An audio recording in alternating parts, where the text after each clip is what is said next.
الحمد للہ رب العالمین والعاقبۃ للمتقین والصلاة والسلام علی سید الانبیاء والمرسلین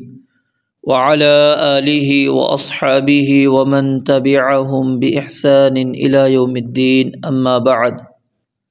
اعوذ باللہ السمیع العلیم من الشیطان الرجیم من ہمزہ ونفخہ ونفثہ بسم اللہ الرحمن الرحیم وما آتیتم اور جو بھی تم نے دیا من ربن کوئی سودی قرض لیربوا تاکہ وہ بڑھ جائے فی اموال الناس لوگوں کے مالوں میں فلا یربو پس نہیں وہ بڑھتا عند اللہ اللہ تعالیٰ کے ہاں وما آتیتم اور جو تم نے دی من زکوٰۃ کوئی زکوٰۃ تریدون تم ارادہ کرتے ہو وجہ اللہ اللہ تعالیٰ کے چہرے کا فاولئک هم المضعفون تو یہی لوگ کئی گنا بڑھانے والے ہیں۔ اللہ رب العالمین نے انسانی فطرت کے اندر یہ چیز رکھی ہے کہ انسان اپنے مال کے اندر اضافہ چاہتا ہے، بڑھوتری چاہتا ہے۔ وہ یہ نہیں چاہتا کہ مال اس کا جتنا اس کے پاس موجود ہے وہ سال کے بعد 6 مہینے بعد 2 سال کے بعد بھی اتنا ہی رہے، بلکہ انسان چاہتا یہ ہے کہ جو زائد مال ہے جو میرے پاس بچ چکا ہے میں نے استعمال نہیں کیا وہ میرے پاس موجود ہو اور موجود ہونے کے ساتھ ساتھ اس میں اضافہ بھی ہو، اس کے اندر بڑھوتری بھی ہو۔ یہ نہ ہو کہ وہ ملکیت میری ہی ہو، وہ 1000 روپے سال بعد 1000 روپے ہی رہیں، 2 سال بعد بھی وہ ہوں 1000 روپے ہی، بلکہ وہ یہ چاہتا ہے کہ وہ 1000 2 سال کے بعد 2000 روپے بن جائیں، وہ 3000 روپے بن جائیں، وہ 4000 بن جائیں، یعنی وہ بڑھ جائے۔ تو انسان کی یہ فطری طور پر یہ چیز موجود ہے کہ مال کو وہ محفوظ کرنا چاہتا ہے، سیو کرنا چاہتا ہے، اور محفوظ کے ساتھ ساتھ اس مال کو بڑھانا بھی چاہتا ہے، اس مال کو بڑھانا بھی چاہتا ہے، ٹھیک ہے، صرف سیو نہیں کرتا، محفوظ نہیں کرتا کہ آگے میرے کام آنے والا ہے، بلکہ انسان وہ یہ بھی چاہتا ہے کہ وہ محفوظ ہونے کے ساتھ ساتھ اس میں اضافہ بھی ہو۔ تو اب اس کے اندر اللہ تعالیٰ نے 2 چیزیں یہاں پر بیان کی ہیں۔ ایک جو بظاہر مال کے اندر وہ اضافہ دکھا رہا ہوتا ہے، بظاہر مال بڑھتا نظر آ رہا ہوتا ہے، لیکن حقیقت کے اندر وہ اضافہ نہیں ہوتا، حقیقت کے اندر وہ اضافہ نہیں ہے۔ مثال کے طور پر آپ نے کسی شخص کو قرض دیا اور قرض اس شرط پر دیا کہ آپ مجھ سے 1000 پر لے کر جا رہے ہیں، 1000 روپے لے کر جا رہے ہیں، جب آپ نے مجھے 6 مہینے بعد یا سال کے بعد آپ نے واپس کرنا ہے تو آپ نے مجھے 1050 روپے دینے ہیں یا 1010 روپے دینے ہیں، یا یوں ہی کہہ لیجئے ایک اور چیز آسان کرنے کے لیے کہ 1001 روپیہ دینا ہے۔ یہ 1 روپیہ بھی اضافہ ہو اسی کو سود کہا جاتا ہے۔ کل قرض جر نفعا فہو ربا، ہر وہ قرض جو نفع کھینچے، وہ چاہے معمولی نفع ہو یا زائد نفع ہو، وہ تھوڑا سا ہو، قلیل ہو یا کثیر ہو، کسی طرح کا بھی نفع ہو، کل قرض جر نفعا جو نفع لے کر آتا ہے فہو ربا، وہ کیا ہے؟ سود ہے، وہ ربا کہلائے گا۔ تو یہ انسان کیا ہے؟ کسی کو رقم دے رہا ہے اور وہ اس کو رقم دیتے وقت کہتا ہے کہ آپ میری یہ رقم لے کر جا رہے ہیں، میں نے آپ سے سال بعد 6 مہینے کے بعد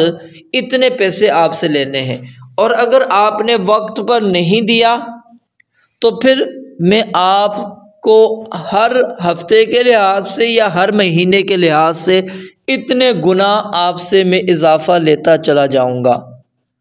تو کیا ہوتا ہے، بسا اوقات انسان وہ رقم ادا نہیں کر پا رہا ہوتا حقیقی طور پر، یہ نہیں ہے کہ یہ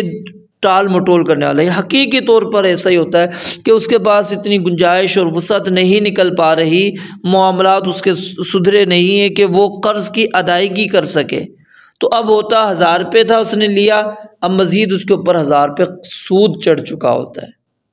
تو یہ بات درست نہیں ہے، اس کی اللہ اور اس کے رسول علیہ الصلاۃ والسلام نے بہت زیادہ تردید کی ہے۔ اب ہمارے ہاں کیا ہوتا ہے، ہم نے ہیلا اس کے اندر جو کرنا شروع کیا، سود، تو ہم اپنے آپ کو سود سے مسلمان ہو اور وہ سود کرے، سودی معاملہ کرے، نہیں، مسلمان کہتے ہیں میں سود کیسے کھاؤں، حرام ہے، نبی علیہ الصلوۃ والسلام نے لعنت کی ہے۔ تو ہم نے ایک ہیلا کر لیا۔ ہیلا کیا ہے؟ آپ کو پتہ ہے کہ جی میرے یہ 1000 روپے جائیں گے، اب یہ سال بعد واپس آئیں گے تو یہ 1000 روپے ہی ہوں گے، تو اگر میرے پاس ہوتے میں اس کو کسی چیز میں لگاتا، یہ 1000 روپے تو نہیں رہتے نا، یہ تو کچھ نہ کچھ تو اضافہ ممکن ہے لے کر آ سکتے تھے۔ اس 1000 روپے سے ہو سکتا ہے میں 100 روپے کما لیتا، مزید 200 کما لیتا، 500 بھی کما سکتا تھا میں اسی 1000 روپے سے۔ تو اب وہ سال تک اسی 1000 روپے کو میں آگے پیچھے کرتا رہتا تو ہو سکتا ہے میں کتنے نفع حاصل کر لیتا۔ تو انسان کہتا ہے کہ میں نے اس کو رقم دے رہا ہوں تو میری اب رقم اتنے عرصے تک باؤنڈ رہے گی۔ تو اب وہ کیا کرتا ہے، وہ کہتا ہے اچھا چلو میں آپ کو رقم نہیں دیتا، آپ مجھ سے سونا لے جائیں، سونا لے جائیں آپ مجھ سے، ٹھیک ہے، یہ سونا میں آپ کو 1 تولہ دے دیتا ہوں، آپ نے مجھے سونا ہی واپس کرنا ہے۔ ایک صورت تو یہ ہے، ٹھیک ہے۔ دوسری صورت ہم کیا کرتے ہیں، ہم کہتے ہیں کہ تو یہ رقم لے جا، میرے پاس رقم نہیں ہے بلکہ میرے پاس یہ سونا ہے، چلو میں سونا بیچ کر آپ کو رقم دے دیتا ہوں، آپ نے مجھے یہ سونا دے دینا ہے واپس۔ تو یہ بھی درست نہیں ہے، کیونکہ نبی مکرم صلی اللہ علیہ وسلم نے فرمایا کہ سونے کے ساتھ جو بیع ہوتی ہے، تجارت ہوتی ہے، ٹھیک ہے، خرید و فروخت ہوتی ہے، وہ کیا ہونا چاہیے، یدن بیدن، ہاتھوں ہاتھ ہو، ہاتھوں ہاتھ، نقد بنقد ہو۔ اب یہ ہے کہ آپ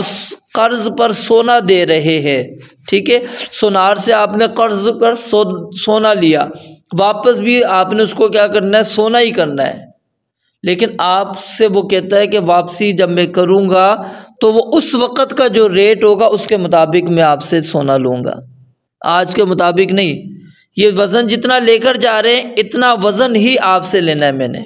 ٹھیک ہے۔ تو یہ یاد رکھیں درست نہیں ہے، یہ حیلہ ہم نے مسلمانوں نے اختیار کر لیا ہے۔ تو اس کے کئی اور حیلے ہمارے پاس موجود ہیں۔ بہرحال بات کہیں اور نکل گئی، میں اس طرف نہیں جانا چاہ رہا تھا۔ تو حقیقت کیا ہے کہ انسان وہ مال کے اندر اضافہ چاہتا ہے، بڑھوتری چاہتا ہے۔ تو ایک طریقہ تو انسان اس کا یہ طریقہ استعمال کرتا ہے کہ وہ سودی معاملات شروع کر دے، سود پر قرض دینا شروع کر دے۔ تو نبی مکرم صلی اللہ علیہ وسلم نے فرمایا الربا وان کثر،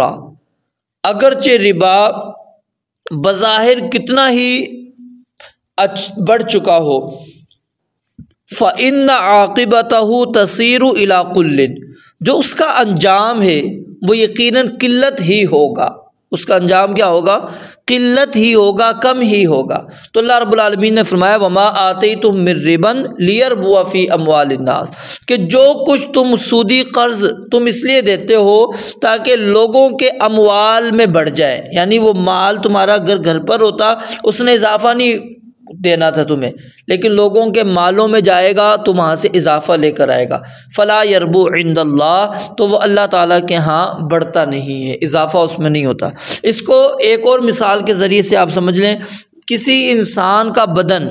وہ ورم سے پھول جائے، تو ورم کیا ہے، ایک باقاعدہ بیماری ہے، یا اس سے اس کی موت بھی واقع ہو سکتی ہے۔ تو اب یہ بظاہر تو پھولا ہوا نظر آ رہا ہے، حقیقت میں وہ کیا ہے، کچھ بھی نہیں ہے، ٹھیک ہے۔ اور زکوٰۃ نکالنے سے بظاہر کیا ہوتا ہے، انسان وہ سمجھتا ہے کہ میرا مال کم ہو گیا، ختم ہو گیا، حقیقت کے اندر وہ مال کم نہیں ہوتا، وہ بڑھتا ہے۔ یعنی ایک تو محفوظ کرنے کا طریقہ ہمارے ہاں یہ ہوتا ہے کہ ہم اپنے مال کو محفوظ بھی کریں اور اس سے کما بھی لیں، اضافہ بھی لے لیں۔ دوسرا ایک اور طریقہ اللہ تعالیٰ نے اس آیت میں بیان کیا ہے، اور وہ کیا ہے کہ آپ زائد رقم ہو یا کچھ بھی ہو، آپ اگر اس کو محفوظ کرنا چاہتے ہیں تو اللہ رب العالمین کی راہ میں اس کو خرچ کر دیں۔ اللہ نے جو راستے بیان کیے ہیں،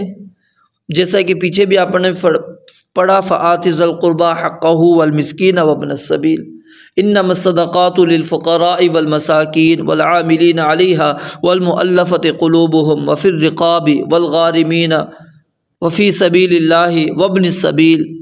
تو بہرحال اور جو خیر کے کام ہیں، راستے ہیں، ان کے اندر آپ اگر اپنی زائد رقم کو لگا دیتے ہیں، ٹھیک ہے، یعنی اللہ کے بینک میں آپ جمع کرا دیتے ہیں،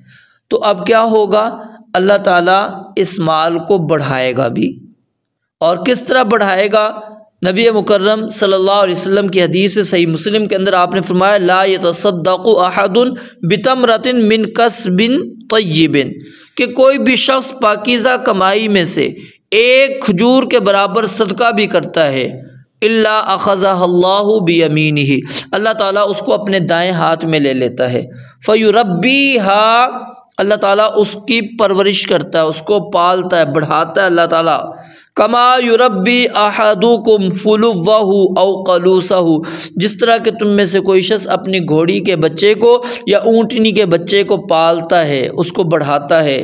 حتیٰ تکون مثل الجبل او اعظم، یہاں تک کہ وہ کھجور پہاڑ کے برابر ہو جاتی ہے یا اس سے بھی بڑی ہو جاتی ہے۔ اب غور کریں، آپ نے دی اللہ کی راہ میں ایک کھجور، اور اللہ تعالیٰ اس کو بڑھا رہا ہے، کتنا بڑھا رہا ہے؟ ایک پہاڑ کے برابر یا اس سے بھی بڑا اللہ رب العالمین کر دیتے۔ مثل الذین ينفقون اموالهم فی سبیل اللہ کمثل حبۃ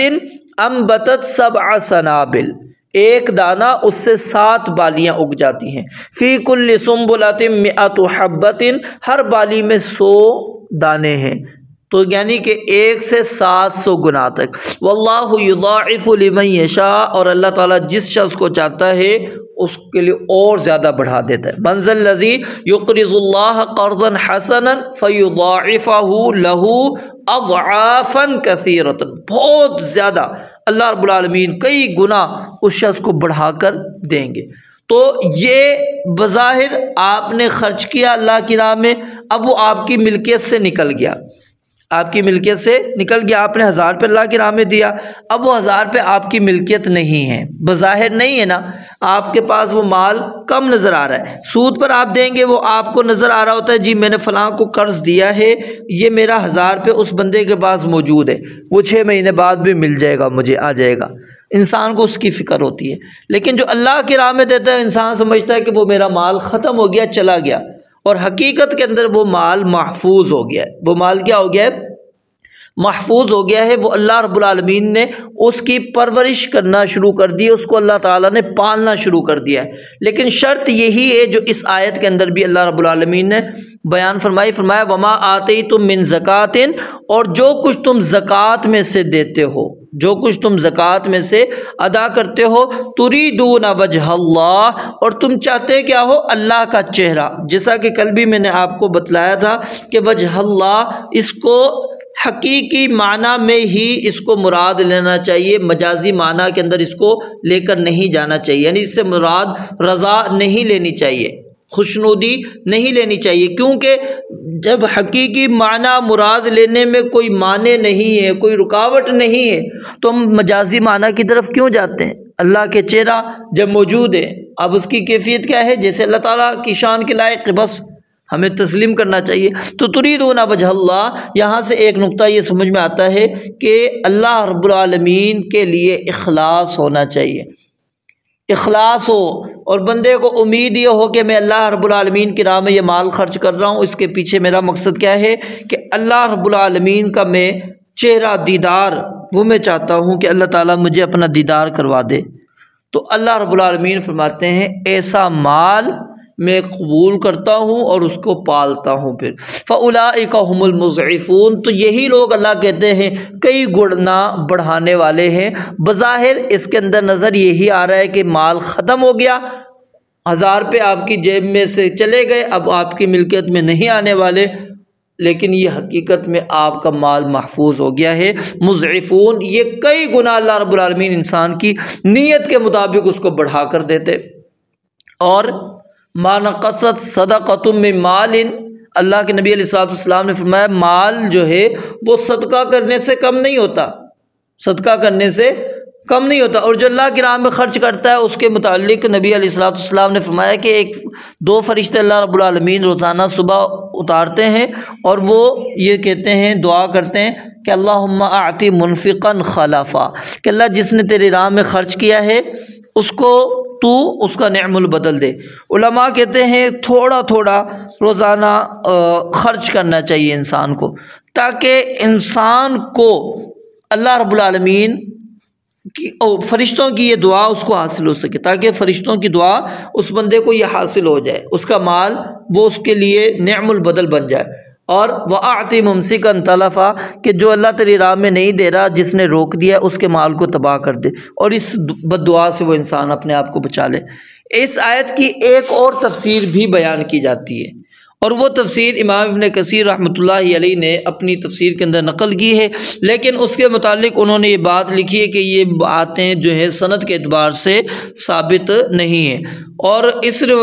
تفسیر کو بیان کرنے والے سیدنا عبداللہ بن عباس رضی اللہ تعالیٰ عنہما، مجاہد، ضحاک، قتادہ، اکرمہ، محمد بن کعب اور شعبی وغیرہ ہے، اور اسی طرح طبری وغیرہ نے بھی اس کو، سیوطی نے بھی اپنی کتاب کے اندر، تفسیر کے اندر اس کو نقل کیا ہے۔ اور وہ کیا ہے کہ اگر کوئی شخص ہدیہ دے اور جس سے اس کا ارادہ یہ ہو کہ لوگ اسے اس کے ہدیے سے زیادہ دیں گے، تو کہتے ہیں کہ اللہ تعالیٰ کے ہاں اس کا کوئی ثواب نہیں ہے۔ تو لیکن یہ بات درست یہاں پر نہیں ہے، کیونکہ اللہ تعالیٰ نے تو قرآن مجید میں منع فرمایا ہے وَلَا تَمْنُن تَسْتَكْثِرْ، کہ نبی آپ لوگوں پر احسان اس نیت سے نہ کریں کہ وہ آپ کو بڑھا کر دیں گے، ٹھیک ہے؟ یعنی انسان کو احسان اگر کسی کے اوپر کرتا ہے تو وہ اس نیت سے نہ کرے کہ مجھے کل بڑھ کر اضافے کے ساتھ مجھے یہاں پر ملنے والا ہے۔ ہاں وہ قدرتی طور پر اضافے کے ساتھ مل جائے وہ ایک الگ معاملہ ہے، لیکن انسان کو یہ نہیں سمجھنا چاہیے، یہ نیت نہیں کرنی چاہیے کہ احسان میں اس لیے کر رہا ہوں کہ کل میں زیادہ حاصل کر سکوں گا، ہے جیسا کہ اللہ تعالیٰ نے فرمایا نا لا تبطلوا صدقاتکم بالمن والاذی، احسان جتلانے کے ساتھ اور تکلیفیں دینے کے ساتھ اپنے صدقات کو ضائع نہ کرو۔ تو یہ جب آپ احسان جتلا دیں گے یا احسان کی نیت سے آپ کسی کو دیں گے کہ کل وہ مجھے بڑھا کر دے گا، تو یہ تو ان چیزوں کے اندر آ جاتا ہے۔ تو بہرحال جو سودی معاملات ہیں، سود کے اوپر جو ہم معاملات کر رہے ہوتے ہیں، ان سے ہمیں کلی طور پر اجتناب کرنا چاہیے۔ اللہ اور اس کے رسول علیہ الصلوۃ والسلام نے اس پر بڑی سخت وعیدیں بیان فرمائی ہیں، اور اللہ تعالیٰ نے اس کو کلی طور پر حرام کیا ہے۔ آج اگر ہم ملک پاکستان کے حالات کو دیکھتے ہیں، معیشت کو، ہماری معیشت کے اندر سب سے بڑی جو کمزوری ہمیں نظر آتی ہے، اس کی بنیادی وجہ کیا ہوتی ہے کہ ہم نے سودی معاملات کر رکھے، اور سود اللہ اور اس کے رسول علیہ الصلوۃ والسلام سے اعلان جنگ ہے۔ تو جب بندہ اللہ اور اس کے رسول علیہ الصلوۃ والسلام سے اعلان جنگ کر رہا ہو تو کس طرح اس کے حالات درست ہو سکتے ہیں؟ تو ہمارے حکمرانوں کو اس جانب توجہ کرنی چاہیے، یہ حکمرانوں کی ذمہ داری ہے، اور جہاں نچلی سطح پر ہم ہیں تو ہمیں بھی سودی معاملات سے بچنا چاہیے، ہیلوں سے بچنا چاہیے جو سود کی طرف انسان کو لے کر چلے جاتے ہیں۔ رب العالمین سے دعا ہے اللہ تعالیٰ سمجھنے عمل کرنے کی توفیق عطا فرمائے۔ وآخر دعوانا الحمدللہ رب العالمین۔